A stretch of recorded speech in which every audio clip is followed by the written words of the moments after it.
ನನಗೆ ಏನಾಯಿತು ಅಂದರೆ ನಂದು ಕೆಲವೊಂದು ಫ್ರೆಂಡ್ಸ್ದೆಲ್ಲ ಒಂದಷ್ಟು ಇನ್ಸಿಡೆಂಟ್ಸ್ ನೋಡಿದೆ ನಾನು.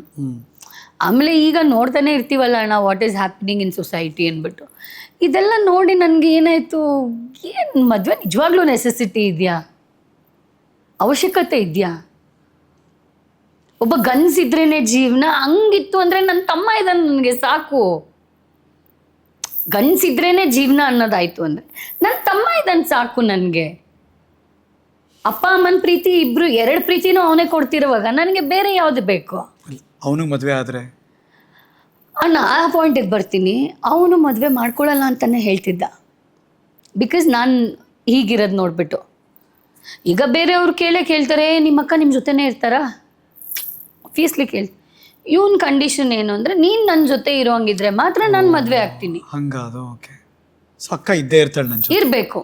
ನೀನು ನನ್ನ ಜೊತೆ ನೆನ್ನೆ ಮೊನ್ನೆ ಬಂದವಳಿಗೋಸ್ಕರ ನಿನ್ನೇನು ಯಾಕೆ ನಾನು ಬೇರೆ ಕಳಿಸ್ಲಿ? ಸೊ ಅಯ್ಯೋ ಹಂಗೋ ಯಾರಿಗೋ ಬೇಡವಾ?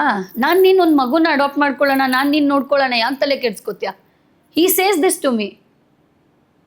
ನಾನು ಹೇಳಿಲ್ವ ಅಣ್ಣ, ನನ್ನ ತಂದೆ ಸ್ಥಾನದಲ್ಲಿ ನಿಂತಿದ್ದಾನೆ ಅವ್ನು ನನಗೆ. ಪ್ರತಿಯೊಂದು ವಿಚಾರಕ್ಕೂ ಅವ್ನು ನನಗೆ ಬೈಬೋದು, ಇದು ಮಾಡ್ಬೋದು, ಬಟ್ ಆದರೆ ಆ ಒಂದು ಬೈಗುಳದಲ್ಲಿ there is so many meaning.